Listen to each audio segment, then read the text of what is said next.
Bom dia, pessoal!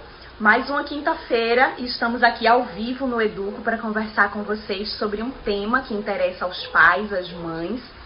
Vou esperar vocês começarem a entrar para a gente conversar com a nossa convidada de hoje, que é Alice de Souza. Alice é jornalista, checadora de notícias, mestre em indústria criativa e vai falar um pouquinho pra gente sobre esse fenômeno das fake news que a gente tem falado tanto ultimamente e como isso pode atrapalhar a parentalidade. Eu tô aguardando aqui a chegada dela e também de mais alguns de vocês pra gente começar essa entrevista. Se vocês tiverem dúvidas sobre esse assunto, né, sobre como identificar uma fake news, sobre como ela pode atrapalhar a parentalidade, se você já caiu em alguma fake news, qual foi essa notícia falsa, quais são os cuidados que você toma para não cair numa fake news nem compartilhá-la, entre em contato aqui com a gente, manda tua pergunta, tua dúvida, que a Alice vai estar aqui falando sobre esse assunto aqui nesta quinta-feira pela manhã. Toda quinta-feira a gente se encontra aqui no Instagram do Educo para falar sobre algum assunto que interesse a você, pai, mãe, cuidador de maneira geral. A Alice já está por aqui, eu vou aceitar a solicitação dela para a gente começar essa conversa. E fiquem à vontade para compartilhar com a gente as experiências que vocês já tiveram em relação a notícias falsas, se vocês já receberam, se vocês já compartilharam, o que vocês fizeram diante de uma notícia falsa que vocês receberam. Vocês alertam as pessoas que estão ao redor. A gente tem muita coisa para conversar com a Alice, e se vocês também tiverem dúvidas, tiverem comentários, tiverem alguma pergunta para ela, envia para a gente que eu vou estar aqui mediando essa conversa com a Alice. Vou agora só aceitar a entrada dela para a gente dividir a tela e começar essa conversa.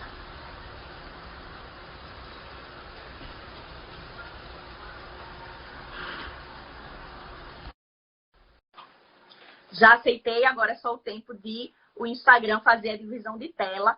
A gente vai ter 1 hora, mais ou menos, de conversa aqui. Então, fiquem à vontade para mandar suas dúvidas, seus comentários. A Alice já está aqui com a gente. Bom dia, Alice. Obrigada por aceitar nosso convite. Bom dia, pessoal. Vamos bater um papo aí, né, sobre esse assunto, sobre notícias falsas, que é um assunto que hoje, principalmente hoje, com essa história da pandemia de Covid-19, está pegando todo mundo e está preocupando todo mundo, né? E pode trazer algumas consequências aí bem perigosas para a gente. Pois é, então queria começar, Alice. Vamos começar, na verdade, conceituando o que seriam essas notícias falsas. E aí depois a gente entra nesse contexto específico da pandemia e depois a gente vai para outras questões também relacionadas às notícias falsas. Pode ser? Eu já Pode feito a tua apresentação, você não estava no momento, mas aí para quem entrou depois, vou aproveitar para fazer novamente. Alice de Souza é jornalista, ela tem mestrado em indústrias criativas, é especialista em combate à desinformação e checadora de notícia. Então, ela tem muita propriedade para falar sobre o assunto e está aqui à disposição para tirar as dúvidas de vocês e a gente vai ler os comentários. Mas vamos começar, Alice, dizendo o que seriam, o que é uma notícia falsa? O que é que diferencia ela de uma notícia verdadeira? Tá. Então, essa questão do que é uma notícia falsa, ela é super importante, porque notícia falsa, na verdade, informações mentirosas ou falsas, elas sempre existiram, né? Elas não são algo novo, algo que surgiu agora. Na verdade, desde que o homem é homem se comunica, existem informações verdadeiras e informações falsas. Só que de 2016 para cá, que se começou a estudar isso como um fenômeno recente. Um fenômeno que vem através dessa nova forma da gente de se comunicar, pela internet, pelo celular. A gente precisa entender que usando, por exemplo, um celular que tem internet ou usando computador, a gente hoje consegue enviar uma mensagem para qualquer lugar do mundo, quase qualquer lugar do mundo, de forma muito rápida. E essa mensagem, ela com certeza vai atingir uma maior quantidade de pessoas do que no passado. Então, isso muda a dinâmica. E aí, isso é importante para a gente entender o que é informação e notícia falsa nesse contexto. Notícia falsa, de maneira geral, Ana Maria, são notícias, são informações, notícias, boatos que tem um componente ali de inveracidade, de algo que não existe. E aí pode ser desde uma brincadeira, uma sátira. Existem alguns sites, alguns perfis aqui no Instagram, por exemplo, que brincam com a verdade, que fingem que são espaços jornalísticos, por exemplo, mas que, na verdade, eles estão ali tirando uma onda, como a gente pode dizer, com a realidade. Só que eles claramente dizem que são uma página de sátira, uma página de brincadeira, então fica mais fácil você identificar. Então, vai desde isso até situações mais graves, que são informações criadas, planejadas, para atingir você naquilo que você tem de crença, naquilo que você tem de mais apreço, se assim se pode dizer, com um objetivo ou outro, com o objetivo de, por exemplo, causar um dano do ponto de vista social, de mudar a percepção das pessoas sobre uma determinada realidade. E aí, dentro desse espectro, por exemplo, há quem diga que existem mais de 7 tipos de notícia falsa. E aí, por isso, por exemplo, é que muita gente já diz que até o termo fake news, que se convencionou, né, que a gente tem escutado cada vez mais, eles já não suportam a quantidade de desinformação que existe, dada a variedade dela. E com a coisa da tecnologia ser muito dinâmica, as formas de apresentação dessa desinformação, elas também estão mudando. Então, por isso que esse é um fenômeno que preocupa tanto, porque ele está cada vez se dividindo mais e se amplificando e se modificando de acordo com e sendo usado para interesses que, por vezes, a gente não sabe quais são. Na prática, o que a gente pode dizer para as pessoas de alguns caminhos que elas podem, enfim, trilhar para identificar e não compartilhar uma notícia desse tipo? Uhum. É muito interessante isso, porque, assim, pra gente, eu sou jornalista, você é jornalista, então, pra gente que é jornalista, a gente, desde os primeiros dias na faculdade, vai aprendendo pouco a pouco como se constrói uma notícia, né? Então, a gente sabe, por exemplo, qual é o passo a passo para fazer uma notícia, que a gente precisa ligar para uma fonte, que a gente precisa ouvi-la, mas que a gente não pode depender só dessa fonte, que a gente tem que ligar para outra pessoa, ouvir outra informação, se necessário, ouvir umas 2, 3, 4 pessoas, para dali extrair o que é que de fato é o que aconteceu e contar isso para quem vai estar lendo, para quem vai estar ouvindo a gente, seja para o nosso telespectador também. O que é que acontece? Quem está lendo um jornal, quem está vendo um telejornal, sobretudo no passado, não estava acostumado a saber como é que se produz uma notícia. A gente sabe consumir notícia, a gente sabe o que é uma notícia porque está lá no jornal, porque o repórter da TV está lá falando o que é, mas a gente não sabe como aquilo foi construído por trás. E aí, por isso que a gente tem muita dificuldade de identificar uma notícia falsa. Mas existem algumas estratégias muito básicas para poder fazer isso. Por exemplo, hoje em dia a gente tem, por um lado, a tecnologia favorecendo a produção de notícia falsa, mas ela também é uma nossa grande aliada. Todo mundo hoje, quase todo mundo, não pode esquecer das pessoas que não têm internet, mas quase todo mundo tem um smartphone com acesso à internet. Então, receber uma notícia, receber um texto, receber um vídeo, uma foto, faz uma busca no Google. Faz uma busca no Google e ver se aquela notícia saiu em outras fontes de informação. Existe um princípio jornalístico muito claro, que é a coisa de que se a informação é importante, ela vai estar nos principais portais de informação, ela vai estar nos principais canais de informação. Então é muito difícil que algo, ainda que seja um furo jornalístico, ainda que seja uma notícia exclusiva de um portal, não seja recuperado de forma imediata por outros canais de comunicação. Então, recebi um texto no WhatsApp, eu vou lá, copio esse texto, jogo no Google. Saiu em veículo A, saiu em veículo B, em veículo C. São veículos que eu sei que são feitos e mantidos por jornalistas. Jornalistas que eu conheço, ou empresas de comunicação que têm muitos anos no país. Poxa, pode ser que aquilo de fato seja uma notícia confiável. Só saiu em um lugar, não saiu em lugar nenhum. Talvez não seja realmente uma notícia. Talvez alguém esteja querendo me enganar. Então, isso é uma coisa básica. Por exemplo, muita gente não sabe mas existe uma ferramenta do Google muito simples que a gente pode usar, que é a busca reversa para a imagem. A busca reversa para a imagem nada mais é do que você pega a sua imagem, joga no Google e o Google vai dar imagens semelhantes àquela. Então você consegue ver ali se aquela imagem já foi postada ou no passado. Você consegue ver mais ou menos a data daquela imagem, onde ela está compartilhada. E a partir daí você pode, por exemplo, encontrar uma imagem que foi tirada de contexto. Uhum. A gente vê muita notícia falsa, que na verdade não é uma notícia completamente falsa. Mas são notícias que sim são verdade, mas são retiradas de contexto. A gente tem casos, exemplos agora recentes, muito claros disso. Mas com a simples busca reversa, de imagem reversa no Google, a gente consegue fazer isso. São ferramentas gratuitas que estão aí à disposição. E como é que dá para fazer essa busca reversa do Google? Tu tem como explicar o caminho para fazer exatamente isso? Sim. Uhum. Você tem a imagem, certo? No Google, na aba de pesquisar imagem, você pode pesquisar colocando um texto. Então, sei lá, imagem, educação, criança.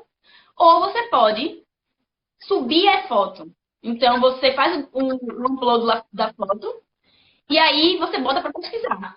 E o Google vai trazer todas as imagens correlatas daquilo ali. Então, essa é uma coisa muito simples. Existem outras ferramentas gratuitas também, que são muito usadas por checadores de notícias, que são pessoas, jornalistas, que trabalham exclusivamente fazendo essa checagem de notícias falsas, tentando verificar se as informações que estão circulando por aí são verdadeiras e falsas, mas que a gente também tem acesso. Então, por exemplo, tem uma que se chama InVid, INVID. Como se chama? Uma extensão para o browser que você pode instalar e você pode fazer buscas em vídeo. A gente sabe que hoje em dia tem muito vídeo falso. E essa busca, ela também é muito simples. Você tem lá a extensão, você pode jogar, por exemplo, um URL de um vídeo e você pode, por exemplo, essa ferramenta pode, por exemplo, compartimentar os frames daquele vídeo. Então, você joga ali e pede para ela dividir os frames. Aí ela vai dividir os frames do vídeo, que são das imagens que compõem aquele vídeo, e ela congela aquilo ali e dá em foto para você.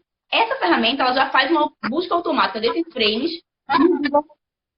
Então, ela joga no Google e já mostra para você quais são as outras fotos semelhantes àquela. Então, você consegue ver por aí também se aquele vídeo já foi publicado no passado. É muito comum, muito comum, vídeo tirado de contexto. Enfim, semana passada eu fiz umas 2 checagens que eram vídeos retirados de contexto. Então, se a gente consegue printar aquele vídeo, e essa ferramenta faz isso pra gente, e jogar aquela imagem no Google, a gente consegue ver que aquele vídeo não foi dessa passada, ele foi de 2018. E aí, a partir disso, por exemplo, uma terceira dica, que também é muito básica, é olhar a data das imagens. Cada vez mais, inclusive, os veículos de comunicação já preocupados com esse cenário de notícia falsa, eles têm procurado colocar a data da publicação muito clara. Porque às vezes é isso que eu estou dizendo. A imagem, a notícia, o texto, ele é real. Aquela informação, ela existe. Só não é de hoje. Ela é uma informação de, sei lá, 4, 5 anos atrás. E a gente sabe que a notícia é muito dinâmica. Dependendo da área, as coisas mudam. Por exemplo, na área de saúde, os estudos, eles mudam muito rápido. Não muito rápido, mas eles mudam, por exemplo, numa situação de pandemia. As informações, sim, da ciência estão mudando muito rápido. Então, pode ser que algo que foi verdade no passado esteja desatualizado. Já tem uma nova pesquisa comprovando que aquela já não é uma realidade aplicável. E se você vê a imagem, se você vê o texto e você vê a data, você consegue ver que, poxa, vou tentar procurar alguma coisa muito recente sobre isso, sabe? Porque tem muito, assim, sei lá, de pesquisas eleitorais, por exemplo. Enfim, política e saúde são 2 grandes temas hoje que mobilizam essa coisa da informação. Então, naquela eleição, muita pesquisa eleitoral, que na verdade era pesquisa de outras eleições, ou de outros momentos, e que estava sendo recompartilhada. Uma pesquisa que saiu em, sei lá, agosto, sendo compartilhada no YouTube, como se fosse a pesquisa de. Então, se você olha só a data, você consegue já dali tirar que alguém está querendo talvez lhe enganar, sabe? São coisas assim. E aí existem outras estratégias também que podem ser usadas. Por exemplo, olhar se o título ele tem alguma correlação com os dois primeiros parágrafos do texto. A gente que é jornalista, a gente sabe que existe o chamado lead, né? Que é o primeiro parágrafo de um texto. Se um texto ele é jornalístico e ele tem a premissa de ser um texto noticioso, ele vai trazer as principais informações daquele texto no primeiro parágrafo. Então, quem, quando, onde aconteceu, vai estar tudo no primeiro parágrafo. E o título, ele é a síntese daquele texto. Então, se o meu título, ele não tem... Ele é uma chamada para a matéria. É uma chamada... Eu entro na matéria pelo título. E eu não encontro no primeiro parágrafo aquela informação que está ali no título, provavelmente aquela notícia é falsa. Eu fiz aquele título para me induzir a entrar num texto que vai lhe dizer outra coisa. Então, é um cuidado muito simples também que a gente pode ter. Outras coisas também, título com muita exclamação, muita interrogação, texto com muita interrogação. Algumas palavras-chave, tipo bomba, repasse, compartilhe, que está induzindo você a um assunto, também podem ser alertas, coisas que a gente pode estar de olho para identificar uma notícia falsa. Então, assim, cada vez mais a gente tem estudado esses padrões de comportamento das notícias falsas, o que ajuda também a gente a identificar esses formatos e traçar estratégias a partir disso para fugir dessas notícias falsas. Daniel comentou aqui que não sabia dessa busca reversa no Google que você ensinou e que viu e é bem simples, fácil de fazer essa busca. Vamos continuar agora, então, falando um pouquinho desse contexto atual que a gente está vivendo. Você falou aí que política e saúde são os dois temas que mais mobilizam para a construção dessas notícias falsas. E a gente está vivendo um período em que política e saúde são muito importantes. A gente está no meio de uma pandemia. Então, é um período em que eu imagino que esse tipo de notícia esteja sendo produzida e compartilhada com uma velocidade grande. E aí, focando na questão da Covid-19, que é um tema de interesse dos pais, como é que as pessoas podem... você já deu aí algumas dicas de como identificar uma notícia falsa, mas nesse período de pandemia, o que mais tem sido divulgado que não é verdade e como é que as pessoas podem ficar atentas para, enfim, ter informações verdadeiras sobre esse cenário, que é um cenário de incertezas. Muitas vezes nem os cientistas têm conclusões em relação a algumas questões que estão postas. Então, talvez nesse cenário de incertezas, algumas pessoas se aproveitem para divulgar informações falsas. E aí, como é que os pais e as pessoas em geral podem estar atentas para não caírem e acabarem também não compartilhando esse tipo de notícia? Uhum. Esse momento que a gente está vivendo, ele é um momento muito particular, Ana Maria. Porque, assim, a gente vem discutindo desde 2016 a questão da notícia falsa e etc., e como ela tem se aplicado. Mas até então, a gente discutia principalmente do ponto de vista de política. Apesar de a gente ter por trás aí um movimento já de desinformação muito forte na área da saúde, sobretudo atrelado à questão da vacinação. Existem pesquisas, enfim, que a gente vai conversar sobre isso mais para frente, existem pesquisas demonstrando que as taxas de vacinação estavam caindo em vários países e que isso tem sim uma correlação com o avanço da desinformação na área da saúde. Mas até então eu acho que a gente não tinha tido a dimensão real do impacto de uma desinformação na área da saúde e na vida das pessoas. E aí, assim, esse é um tema que está sendo tão tenso, assim, tão real, que acho que toda semana eu vejo dois ou três seminários de jornalistas que estão se dedicando somente a fazer o que a gente chama de debunking de desinformação na área da saúde, por causa do Covid-19. E uma dessas pessoas é Laura Zumer, de um site chamado Chequeado, que é da Argentina, que ela talvez seja uma das maiores especialistas no tema aqui na América Latina hoje. E aí eu estava vendo, enfim, esses dias, uma coisa com Laura, e ela disse assim, olha, ela trabalha com isso desde 2015, se não me engano, 2014, 2015, e ela disse, olha, esse é, para quem trabalha com desinformação, o nosso principal momento. A gente nunca viveu em toda a história recente um momento onde há tanta propagação de desinformação quanto agora.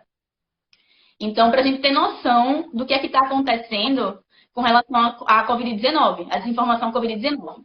Uma pessoa que trabalha com isso desde 2015 diz que nunca viu o tamanho de desinformação.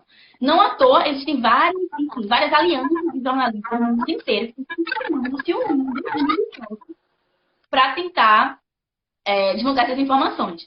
Então, Laura, por exemplo, ela diz que esse momento é muito particular, justamente por isso que você estava dizendo, porque é um cenário de uma doença nova, certo? E a gente tem que considerar que uma doença nova, para uma doença nova, a gente não tem especialistas. A gente tem especialistas em HIV/AIDS, a gente tem especialistas em influenza, a gente tem especialistas em doenças não transmissíveis, como diabetes e hipertensão.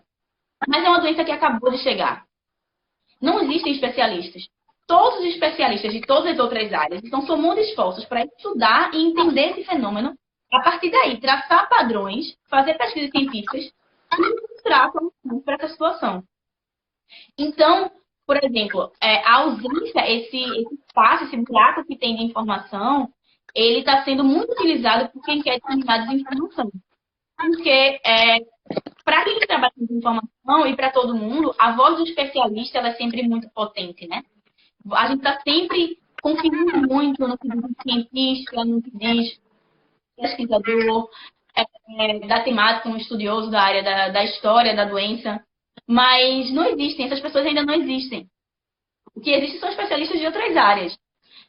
Então, por isso, uma informação que foi divulgada em dezembro, hoje ela é completamente velha com relação à Covid-19. E a gente precisa redobrar, estar muito mais atento a isso nesse momento. Então, assim, Laura identifica, por exemplo, já 7 ondas sistemáticas de desinformação relacionadas à Covid-19. E aí, por exemplo, em janeiro, fevereiro, as notícias que mais circulavam sobre Covid-19 tinham a ver com a origem do vírus.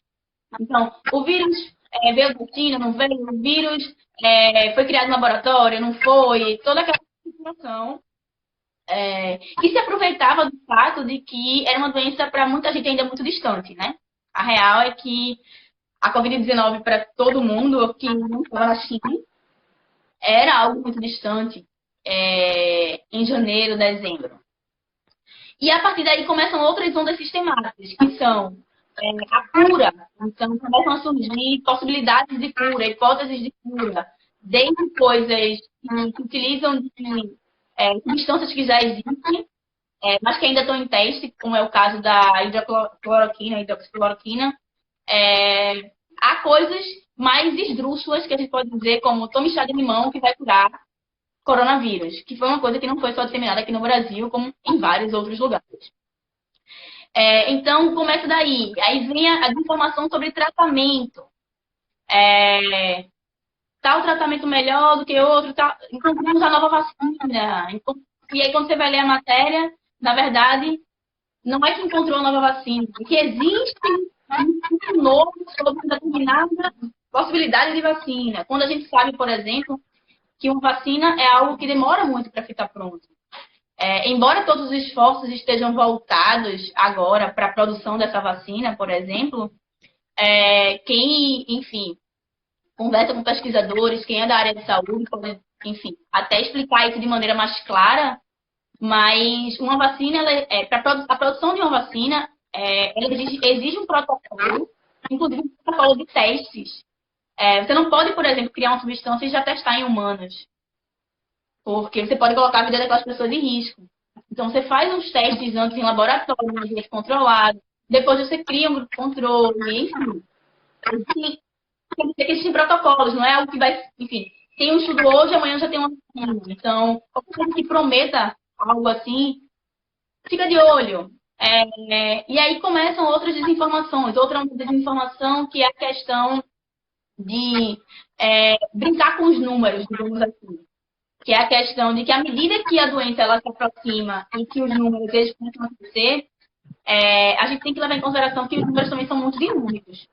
Então, o número que eu dei hoje, numa reportagem, por exemplo, não vai ser o número que eu vou dar amanhã na mesma reportagem, se for fazer. porque todo dia os governos atualizam e as agências, enfim, de notícias e de informação atualizam os dados sobre Covid-19. Então, a gente tem que sempre olhar para a informação mais recente. E aí começam algumas desinformações no sentido de, por exemplo, dizer que em tal lugar não houve tantos casos de coronavírus, então por isso essa doença é uma doença que foi implantada para mobilizar as pessoas do ponto de vista econômico. Quando a gente sabe, por exemplo, que aquele dado existe, foi contextualizado. Ou que aquela agência de informação que deu aquele dado existe, mas aquele dado está errado. Então, por exemplo, a gente já fez algumas checagens, eu faço parte do projeto Comprova, que é uma aliança de 24 meios jornalísticos aqui do Brasil, coordenados por uma instituição lá da Inglaterra, que trabalha com desinformação, a First Draft. E eles dizem o seguinte, que tem sido muito comum, por exemplo, e a gente tem visto isso na prática, quando está checando informação, tem visto isso na prática, as pessoas que querem criar desinformação pegarem, por exemplo, um relatório que ele existe. Então, saiu um relatório, sei lá, da Anvisa dizendo que tais e tais e tais medicamentos foram aprovados. E aí você vai ver um texto de uma desinformação e diz, o relatório da Anvisa disse que tais e tais medicamentos foram aprovados. Então, a gente já pode usar e ele vai trazer a cura. Quando, na verdade, o relatório da Anvisa não diz bem isso. E aí, essas são as desinformações, são as notícias falsas que mais preocupam, né?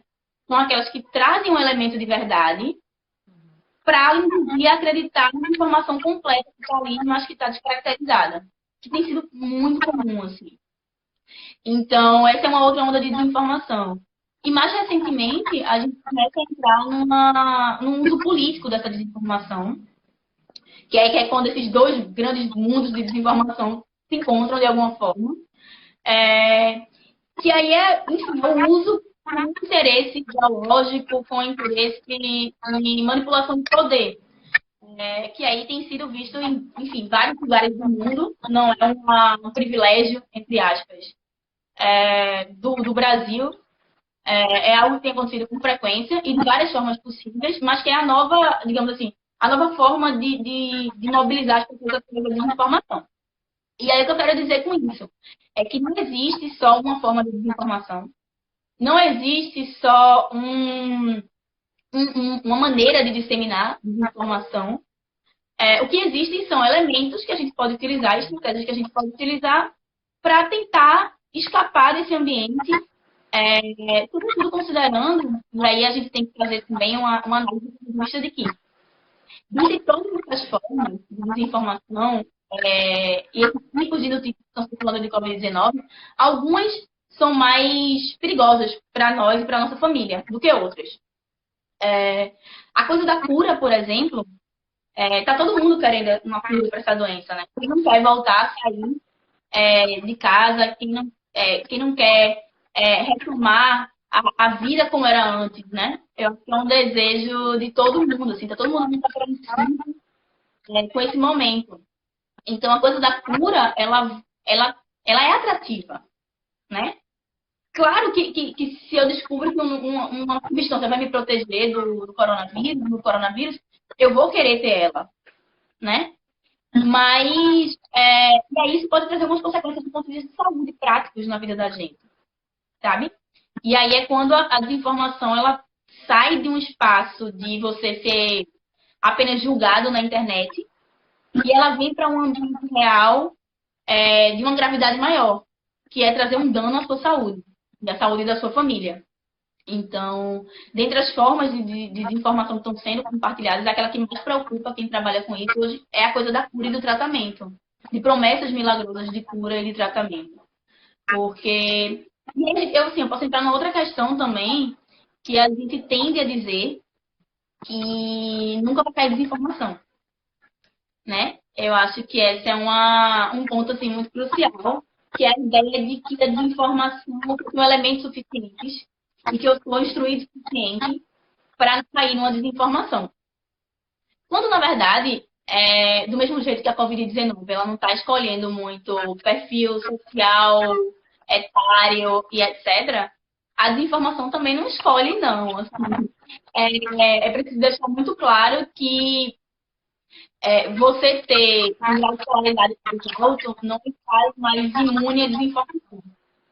Porque ela trabalha, enfim, quem trabalha com desinformação, trabalha tentando atingir a não racionalidade. A desinformação, ela ocupa um espaço de não racionalidade. Ela não vai fazer você acreditar naquilo que é muito claro por uma questão de que você estudou aquilo, etc. Ela vai lidar com essas emoções. A gente costuma dizer que é a troca da razão pela crença, a troca da razão pela emoção. Então, é muito bom, né, também, a gente, por exemplo, sei lá, receber uma notícia e ela confirmar exatamente aquilo que a gente queria ouvir, né? É muito bom eu ler uma notícia e ela trazer uma cura que era aquilo que eu queria ouvir. Automaticamente aquilo me reconforta. Mas é justamente aí que a gente pode traçar uma outra estratégia, que eu li uma informação, ela diz exatamente aquilo que eu queria ouvir, acende o alerta. Acende o alerta porque não é bem por aí que as coisas andam, sabe? A desinformação, ela realmente trabalha com a emoção. E aí a gente não pode cair nesse estereótipo de que eu não vou cair na desinformação, porque eu sou, por exemplo, eu sou jornalista e não caio na desinformação. Posso cair também. A gente recebeu aqui alguns comentários, e aí eu vou ler. A gente tem alguns comentários e uma pergunta que eu achei bem interessante. Eu vou ler primeiro os comentários e aí depois eu leio a pergunta, porque aí tem a tua resposta. A gente recebeu alguns comentários de Raíssa Martins. Raíssa disse que, infelizmente, estamos atravessando um momento onde o senso crítico está precário. E aí ela também comentou que o critério para absorção de um conteúdo tem sido a afetividade, que aí tem a ver com isso que você estava falando. Se quer ouvir ou em afinidade com o que se pensa e é absorvido como verdade absoluta. E a pergunta que a gente recebeu, Alice, foi de Débora. Ela pergunta: quando as fake news aparecem em áudio, como se fossem oficiais, como fazer a checagem de uma notícia que vem, a gente já falou aqui, de imagens, de texto, de vídeo, mas aí ela quer saber em áudio, se recebeu uma notícia, como é que ela checa. Tá bom. Só fazendo um comentário com relação a essa coisa que Raíssa falou. É muito verdade isso, Raíssa. Assim, a gente tem uma questão que, enfim, quem estuda isso, quem estuda do ponto de vista de neurociência, vai ter mais elementos para dizer isso, mas, de maneira geral, a gente fala muito do viés de confirmação. Todos nós temos, dentro do nosso mecanismo mental, o nosso viés de confirmação. Que, na verdade, é o quê? É o nosso elemento tender a confiar naquilo que a gente já acredita de base. Então, mesmo que eu leia uma informação e que aquilo diga outra coisa diferente daquilo que eu penso, a minha tendência é continuar com a minha crença. E se eu leio alguma coisa que confirma alguma crença que eu tenho, ainda que essa crença não tenha nenhum embasamento científico, eu vou tender, sim, a acreditar naquilo, por causa do meu viés de confirmação. Então, isso é muito, muito verdade. Em relação ao que Débora está falando, assim, é um ponto muito interessante, Débora. Tem suscitado muitos debates, inclusive, em quem trabalha com essa questão das notícias falsas, atualmente. Por quê? A desinformação por áudio, ela tem crescido bastante, certo? Tanto por áudio quanto por vídeo e por foto. Sendo que a desinformação por áudio, eu falei aqui de elementos para identificar uma foto falsa, um vídeo falso. A desinformação por áudio, ela traz um elemento de complexidade para quem vai checar essa informação muito grande. Porque você tem duas informações que se complementam, certo? Uma delas eu tenho que identificar se aquela pessoa que está dizendo aquela informação é de fato aquela pessoa que diz ser. Então, eu tenho que ver se aquele interlocutor que está ali é de fato quem ele diz ser. Isso é uma complexidade. Outra coisa eu tenho que ver se aquilo que ele está dizendo é verdade ou não. Então, são dois caminhos aí que o áudio traz para a gente de complexidade na hora de desmenti-lo. O que é que a gente tem visto, né, na prática? Porque você precisa, por exemplo, trabalhar, para fazer uma checagem de um áudio, por exemplo, você precisa desmembrar esse áudio e comparar, por exemplo, como se chama? Comparar a voz da pessoa com a voz dessa mesma pessoa em outro áudio. Para ver se ela fala no mesmo tom e etc. Para ver se tem alguma similaridade. Mas veja como isso é complexo. Eu tenho que editar esse áudio, eu tenho que subir num programa, eu tenho que ter um outro áudio dessa pessoa. Se ela fala com o mesmo sotaque, para ver se ela fala com o mesmo. Mas assim, de certa maneira você pode fazer isso. Se a pessoa fala nesse áudio, eu sou fulano de não sei onde, primeira coisa, vai não sei onde. Assim, eu sou médico de Antônio do Hospital X. Vai no site do Hospital X e vê se é José Antônio é médico daquele lugar. Dá um trabalho, mas também te dá uma segurança maior de não compartilhar aqui.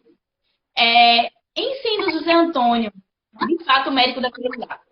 Se aquele site daquele hospital, porventura, compartilhou algum tipo de informação semelhante àquilo ali.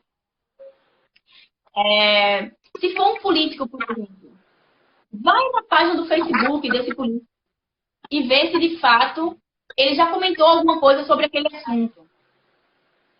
Se for uma prefeitura, vai no site daquela prefeitura e vê se ela compartilhou alguma coisa sobre aquele assunto. E corrobora o que diz naquele áudio. São algumas estratégias que a gente pode adotar para tentar não repassar áudio, assim. Mas realmente é um ambiente ainda muito complexo, até para quem trabalha com isso corriqueiramente, por causa dessa complexidade. Assim, o que a gente recomenda, de maneira geral, é que se você não tem certeza, não repasse um áudio. Porque o áudio, além de tudo, ele trabalha com a questão da emoção de uma forma muito mais intensa. Então, porque um texto, por exemplo, no áudio você consegue sentir um pouco da emoção que está por trás daquela coisa. E a gente sabe que a desinformação trabalha com a questão da emoção. Então, isso traz um complicador aí. Assim. Eu posso causar um dano muito maior. Eu vou apelar mais para essa emoção. E aí isso é complicado, assim. Então, não repasse se você não souber a origem. E se for para compartilhar a origem, uma coisa que a gente faz muito também, por exemplo, que é uma coisa muito simples. O que a gente pode fazer? Receber um áudio de alguém no WhatsApp, pergunta para a pessoa que mandou: você recebeu esse áudio de onde? Ah, foi um amigo meu que passou. Pergunta a ele onde ele recebeu. Tenta criar uma cadeia onde cada um é responsável por uma etapa desse processo de combate à desinformação. Eu acho que a gente tem que também assumir nossa responsabilidade nisso. Acho que cada um, hoje em dia, todo mundo, a gente costuma dizer que todo mundo é um pouco produtor de conteúdo, né? Todo mundo tem a possibilidade de produzir conteúdos utilizando o celular, suas redes sociais. Então, se a gente também pode produzir conteúdo, por que não pode lutar para que esse conteúdo ele tenha uma boa qualidade? Então, tenta criar essa consciência, assim, ao invés de repassar preso por aquela emoção. Porque, às vezes, aquele áudio, até, por exemplo, porventura, ele existe. Já aconteceu várias vezes. Aquele áudio, ele existe, só que ele está retirado de contexto. É um áudio antigo usado para outra coisa. E se você não sabe disso, você vai repassar. E quem vai receber isso vai ser atingido de uma forma que você não sabe qual é. Infelizmente, a gente não sabe. Eu posso estar induzindo a pessoa a comprar um medicamento, sei lá, sabe? É muito grave. Ana Cláudia Dolores deixou aqui uma pergunta. Ela quer saber se dá para fazer a checagem de áudio por algum aplicativo. Então, não existe um aplicativo onde eu, por exemplo, coloque o áudio, Dolores, e eu consiga obter uma resposta dali, sabe? Realmente, o mecanismo de checagem de áudio é mais complexo, até porque esse é um tipo de desinformação relativamente recente, digamos assim. Sei lá em 2015, 2016, se convencionava muito criar sites que se passavam por sites jornalísticos. Depois virou a coisa do texto no WhatsApp. Depois virou a coisa da imagem. Depois virou a coisa do texto dentro da imagem. E agora vem essa coisa do áudio muito presente. Mas não existe ainda um mecanismo que simplesmente possa imputar um áudio e recebeu uma resposta verdadeira ou falsa. O que existe, por exemplo, são serviços sistemáticos de esforços jornalísticos comuns, que são repositórios de checagens já realizadas. Então, existem alguns específicos sobre coronavírus agora, como o Coronavírus Fact, que ele é do IFCN, uma organização internacional de checadores, que ela dá como se fossem selos e chancelas para organizações que trabalham de forma muito clara a transparência na desinformação, no combate à desinformação, no caso. E aí eles criaram uma base de dados enorme, com checagens realizadas em, sei lá, acho que 40 e poucos países, enfim, em vários lugares do mundo, por organizações credenciadas e confiáveis. Então, você pode ir ali e ver se aquele áudio, por exemplo, se aquela informação que está contida naquele áudio já foi checada de alguma forma. Você pode também entrar no Latam.pt, que é essa base de dados em espanhol, porque essa outra tem em inglês, em espanhol, que reúne as checagens realizadas na América Latina sobre coronavírus. E mais recentemente, esta semana, a Lupa lançou essa base de dados em português. Então, a agência Lupa, que é uma agência de checagem, a agência Os Fatos, que é uma agência de checagem aqui também, e o Estadão Verifica, que é um serviço de checagem do Estadão, do Jornal de São Paulo. Existem núcleos de pessoas ali trabalhando sistematicamente para combater desinformações. Então, você pode também entrar nessa base, que está em português, e ver se aquele áudio já foi checado, assim. É o que a gente recomenda, por enquanto, fazer. Para quem trabalha com áudio, é muito difícil você fazer essa checagem, assim. Lá no Comprova, por exemplo, já aconteceu, por exemplo, de eu precisar checar um áudio. E aí a gente, no meu caso, foi um pouco mais simples, porque a gente entrou na página do político e entrou em contato com as assessorias de comunicação dos órgãos citados no áudio e eles desmentiram. Mas, às vezes, é mais complexo, como já aconteceu com outros colegas, e eles precisaram utilizar editores de áudio, separar áudio, para juntar com outros áudios daquela eventual mesma pessoa e comparar se o tom de voz era o mesmo, se o sotaque era o mesmo, algumas coisas mais sutis, assim, que é mais complicado. A gente recebeu um outro comentário de Raíssa, ela disse que há ainda uma dificuldade de compreensão de que o ato de compartilhar qualquer informação torna o responsável pelas consequências que esse conteúdo pode gerar. Sim, Raíssa. E assim, isso é uma coisa muito que a gente precisa ter muito claro, né? Eu acho que a gente não tem ainda essa consciência, que é uma consciência até cidadã mesmo, do poder de uma desinformação. Talvez o que essa pandemia deixe para a gente, no que diz respeito a essa questão da informação, é o impacto de uma notícia falsa na vida de outras pessoas. Eu não sei se vocês lembram, mas existe um caso muito clássico e muito triste aqui no Brasil, que aconteceu já faz, enfim, alguns anos, de uma mulher no Guarujá, que começaram a disseminar na comunidade onde ela vivia, uma informação de que ela estava abusando de algumas crianças ali.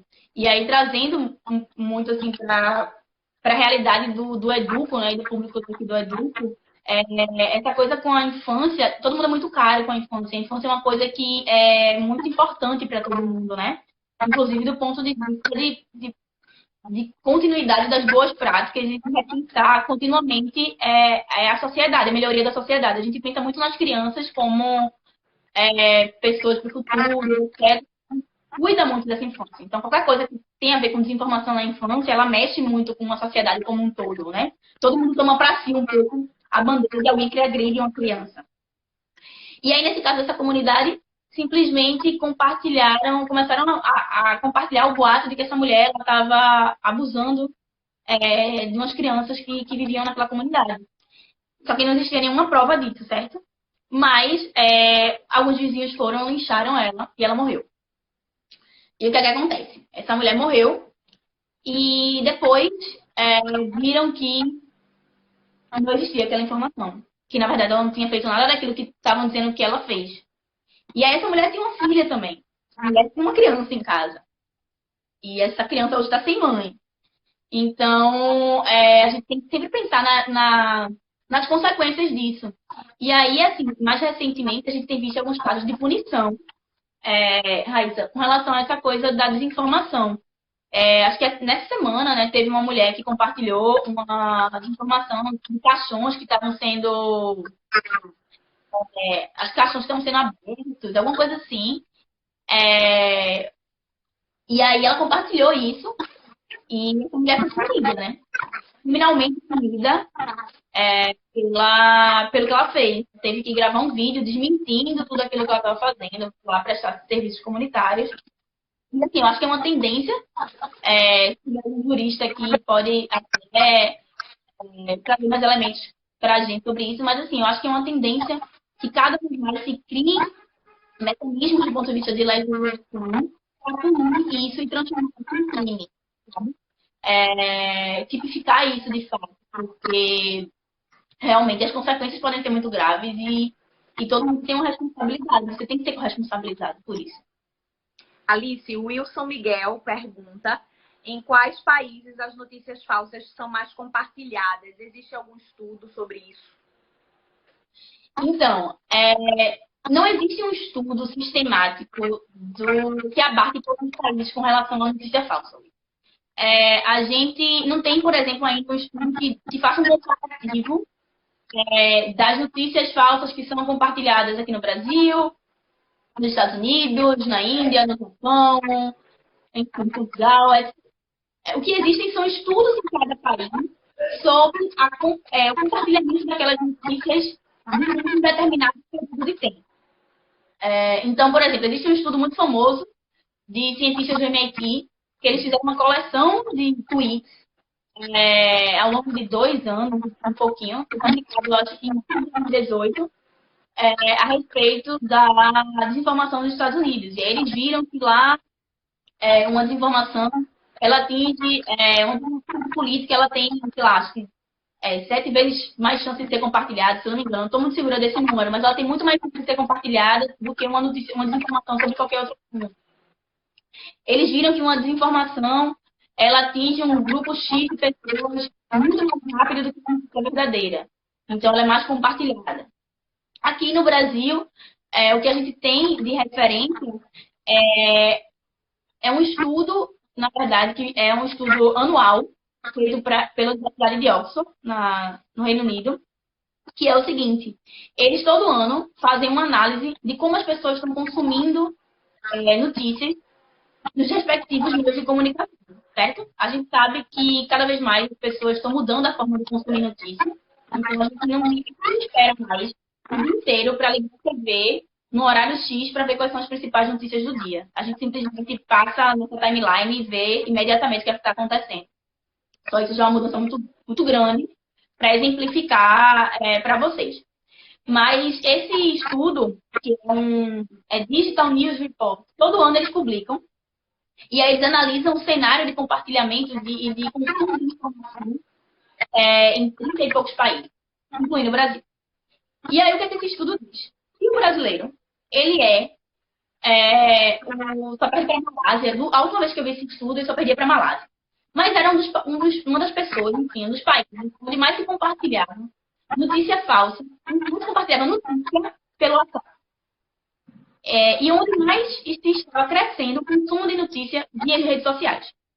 Então, a gente sabe que hoje as redes sociais são vetores de desinformação. E se a gente tem uma sociedade que não só consome cada vez mais notícias via redes sociais, como tende a compartilhar cada vez mais notícias pelo WhatsApp, há uma tendência aí de que automaticamente compartilhe cada vez mais informação pelo WhatsApp. Mas, obviamente, isso é uma coisa que a gente infere, não está dita no estudo de maneira clara. Então, eu acho que, assim, é um ambiente também para estudo ainda muito rico, porque, por exemplo, eu fiz mestrado em 2017, 2018, 2019, sobre esse assunto. E quando eu comecei a estudar, em 2017, quase não existiam publicações científicas sobre o tema. Eu continuo trabalhando com isso e hoje, assim, a cada mês saem 2, 3, 4 novos artigos científicos sobre essa temática da desinformação. Então, acho que é uma tendência que a gente tinha ter um estudo desse, mas por enquanto realmente não tem. O que a gente tem são elementos que a gente vai colhendo e vai juntando e vai traçando um cenário. E aí, você mencionou lá no começo da conversa a questão da vacina, né? De que já existe estudo que relaciona a desinformação a volta de doenças, por exemplo, como o sarampo aqui no Brasil. Enfim, eu não sei se o estudo relaciona exatamente com o sarampo, mas a gente sabe que depois de tantos anos o sarampo voltou aqui para o Brasil. Isso tem uma relação com a divulgação de notícias falsas em relação ao assunto. E eu queria que tu falasse um pouquinho sobre isso, que é um dos temas vacina é um dos temas que mais aparecem nas notícias falsas, né? Sim. Assim, a gente está vivendo esse momento peculiar agora da Covid-19, né? Que tem sido esse boom de desinformação sobre a Covid-19, todos os olhares do mundo voltados para essa questão da Covid-19. Mas, antes disso, existe uma discussão muito grande sobre o impacto da desinformação nos movimentos de antivacinação, que estava mobilizando uma preocupação muito grande em várias entidades de saúde.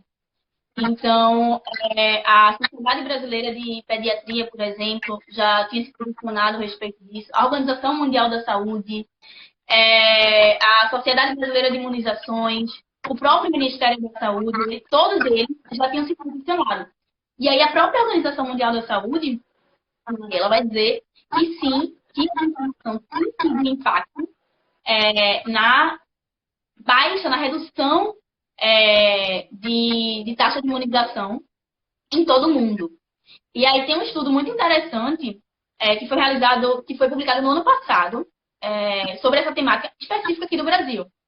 É um estudo da AVAI com a Sociedade Brasileira de Imunizações, se eu não me engano, no IDOP. E aí o que eles viram? Essa realidade do impacto da desinformação na redução da taxa de vacinação é uma realidade sim aqui no Brasil. Eles, por exemplo, mostraram que 7 em cada 10 pais já acreditaram em alguma coisa que é considerada notícia falsa sobre vacinação. 7 em cada 10. Daqueles que deixaram de vacinar, mais de 50%, 59% disseram que deixaram de vacinar utilizando como um dos motivos. Aí tem um outro estudo, que é um estudo da Sociedade Brasileira de Pediatria com acho que o Datafolha, não estou muito segura disso, mas enfim, é da Sociedade Brasileira de Pediatria. Eles lançaram uma campanha, que acho que é alguma campanha, eu não lembro o nome da campanha, mas eu posso passar para vocês depois. Acho que não é palpite, alguma coisa assim, que foi lançada também no ano passado. E aí eles mostram que 30% dos pais já deixaram de vacinar seus filhos por causa de alguma desinformação. Então, essa é uma realidade, é um cenário real. Esse estudo do IBOP, Sociedade Brasileira de Imunização, ele é muito bom. Ele é assim, o título dele é As Fake News estão nos adoecendo? É uma pergunta. E aí, o que ele traz? Ele traz embaixo, ele é um PDF, enfim, tem 100 e não sei quantas páginas, se não me engano, e ele traz lá no final uma lista de artigos científicos sobre vacinação, desmentindo os boatos comuns que existem. E aí, o que é que a gente recomenda sempre para os pais, enfim, para quem é interessado nesse tema, procure evidências científicas. Sobre tudo aquilo que você ouviu, procure evidências científicas. Hoje já há instrumentos para que a gente tenha acesso a essas evidências científicas. Hoje, já se sabendo que a desinformação está atrelada à baixa na cobertura vacinal, existem entidades que estão trabalhando ativamente para trazer informação científica de maneira clara sobre vacinação para a população. Então, por exemplo, o Ministério da Saúde, não sabe, mas o Ministério da Saúde, ele tem um serviço de WhatsApp para combater notícias falsas. Se você entrar no site do Ministério da Saúde, ele vai ter uma aba lá, Fake News, combate às Fake News. E vai ter um telefone. Você pode cadastrar aquele telefone no seu celular. E sempre que você receber alguma informação, ou se você tiver alguma dúvida, você pode simplesmente mandar para eles e eles vão te responder. E no site deles já tem uma base de dados de informações checadas sobre esse tema. E a maioria delas é sobre vacinação. A própria a Fiocruz tem um site também dedicado a isso. Esse é um tema muito caro para a Fiocruz também. Eles, inclusive, realizaram uma série de seminários no final de 2018, ensinando os jornalistas a passar informação sobre vacinação por causa dessa realidade.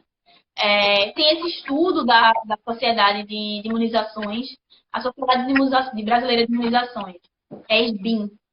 Eles sempre estão publicando informação a respeito de garantir as informações na área de vacinação. Então, você pode entrar, por exemplo, no site da SBIM e procurar lá. A Sociedade Brasileira de Pediatria também. Nessa campanha que eles lançaram, eles tinham uma cartilha que traz alguns mitos que muitas vezes pegam os pés de calça curta, assim, a gente pode dizer, e que são muito frequentes. Por exemplo, essa pesquisa que eles realizaram mostra que, para além da questão da vacinação, existem alguns mitos com relação às doenças infecciosas, de uma maneira geral. Esse estudo, por exemplo, mostra que muitos pais acreditam que fazendo a higiene pessoal do filho vai estar livrando ele de pegar uma doença infecto-contagiosa. Quando isso não é verdade. A gente sabe que existem outros elementos aí que compõem a dinâmica de contágio de uma doença infecto-contagiosa. Outros pais acreditam que chuva e sereno podem causar determinadas coisas. Que tomar X substância vai livrar o filho daquilo. E aí, o que acontece? Lá nessa campanha, nessa cartilha, eles desmentem esses principais doenças. E não só desmentem, como eles apontam lugares onde você pode se informar. Então, eu acho que o que a gente precisa ter nesse momento é essa consciência do cuidado mesmo, sabe? Essa coisa que você falou, por exemplo, do sarampo, sim, a OMS correlaciona as taxas atuais de sarampo a esse processo de desinformação. Há outras coisas relacionadas a isso. Não é só pela desinformação, não é só porque deixamos de vacinar nossos filhos que o sarampo voltou. Existe toda uma dinâmica psicossocial aí por trás. Mas, sim, a desinformação é um ponto que contribui. A possível volta de rubéola já está sendo correlacionada também a essa coisa da baixa na vacinação. Em todas as grandes cidades aqui do Brasil, de maneira geral, as secretarias de saúde identificaram que as cartilhas de vacinação, as carteiras de vacinação das crianças estavam desatualizadas. Enfim, às vezes é por esquecimento, às vezes é por corrida, etc. Mas também, para muita gente, é por uma questão de desconfiar da vacinação. O que os especialistas sempre dizem para a gente, quando a gente conversa com eles, é que sim, vacina seguro. Acho que a gente precisa reafirmar isso aqui. E que se informe, procure informação. Não confie na primeira informação que você viu. Veja qual é a fonte. Vá atrás de especialistas. Sabe? Ouça muitas vozes. E tome para si a responsabilidade sobre não só a saúde da sua família, como a saúde das outras famílias. Eu acho que está muito. Essa situação do Covid-19 também deixa muito claro para a gente que o impacto da tomada de decisões que a gente tem com relação do ponto de vista do cuidado com a saúde da nossa família, ela vai impactar na saúde e na vida de outras pessoas. Então, a gente também tem que ter esse cuidado com relação à pandemia, com relação à vacinação. Desculpa te interromper, que o Instagram do Lucas só tem mais 1 minuto, senão ele derruba e aí eu preciso encerrar antes para poder ter a live salva. Então, queria agradecer a todo mundo que participou, te agradeço por aceitar o convite, foi muito bom, muito esclarecedor. E queria lembrar para vocês aqui do Educo que às 20 horas, 8 da noite, a gente vai ter uma outra live com o Denis e uma conversa com o psicólogo Rui Vanderlei. Hoje, 8 da noite, e a gente encontra vocês aqui novamente. Alice, obrigada mais uma vez. Até mais, gente. Muito obrigada. Obrigada, pessoal. E não compartilhem notícias falsas, por favor. Esse é o recado. Obrigada, gente. Até a próxima. Até.